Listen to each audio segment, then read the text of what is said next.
I'm going to be giving away a small base ship expansion to one person who comments on this video. Wait till the end to find out how. Gold Squadron, begin takeoff procedure. Gold Squadron.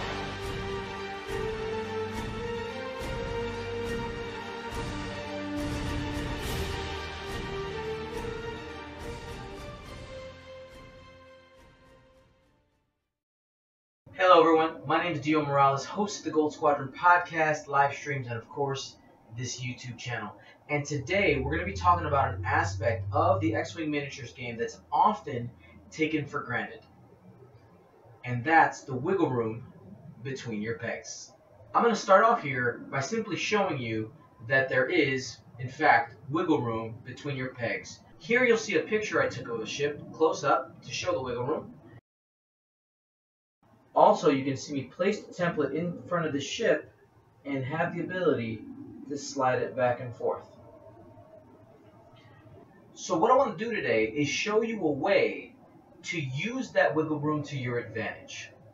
So what I've done here is I have set up an X-Wing with a range ruler, range 3 and a range 2 in a perfectly straight line aligned with the right side of the base. Pressed up all the way against there makes a train track. A lot of times when we have a ship that bumps in a game, you'll go ahead and take your template and just slide it along a rail if it's just a straight maneuver.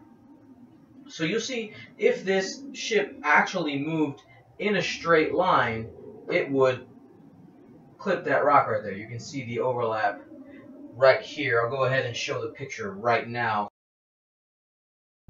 So what I'm going to do now is I'm going to go ahead and take my one template. I'm going to place it all the way to the left side inside the pegs, and when I place the ship in front of it, I'm going to take that one and place it as far left as possible, still fully pressed up against the edge and legally within the pegs. Let's go ahead and do that.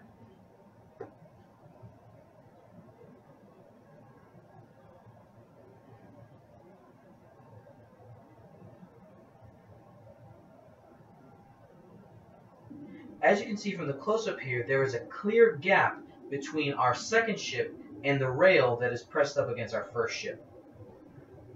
So now what I'm going to do is I'm going to continue moving this ship all the way to the asteroid, and I'm not going to hit it. Here we go. Let's speed this part up.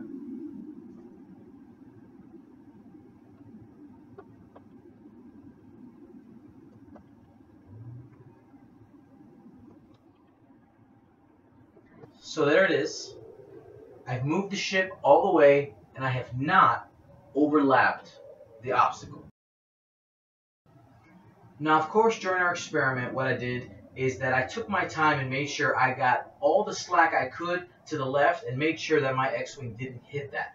Now, if you've played a game of X-Wing against maybe a more advanced player who is aware of this, there may have been times when you look down the line, you got on the table level and you looked at the edge and said, that ship's definitely going to hit after X maneuver, and then they do it. They do a straight maneuver, and it doesn't happen. You're kind of maybe confused and saying, I'm not sure what happened.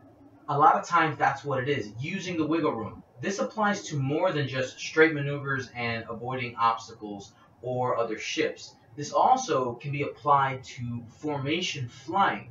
If you want your block formation, whatever formation you have, to start slightly moving to the left or the right, you can make sure that all your ships, when you place your template, are all in the same direction. This is why maybe if you are a less experienced swarm player, when you start moving around the board, even if you didn't bump anything, you notice that your formation isn't even anymore. It kind of looks a little wobbly, started to get a little wide, or maybe you started in a really close formation that you were pretty sure worked, and you did a maneuver and you just barely clipped. Stuff like this, using that wiggle room in the template might be a reason why you could have overlapped. If you like this video, please go ahead and press that like button. Don't forget to subscribe to the channel. And if you want to support the content that we make, you can become a Twitch Prime subscriber every 30 days. It's literally free money. Link in the description down below how to do that if you have an Amazon Prime account. And also, you can become a part of the largest group of supporters that we have, and that's our patrons. You can go to patreon.com/goldsquadron or go to goldsquadronpodcast.com and buy some of our swag. Now for our giveaway. One person who comments on this video will be receiving a second edition small base expansion of their choice for answering one of the following things. What are some situations that you could see this could really be helpful for you in your gameplay? What are situations where maybe you've used it or you've seen your opponent use it? And also, what are some other things you'd like me to cover or videos like this you'd like me to make in the future on this channel? Thank you so much. My name is Dio Morales. Gold Squadron, out.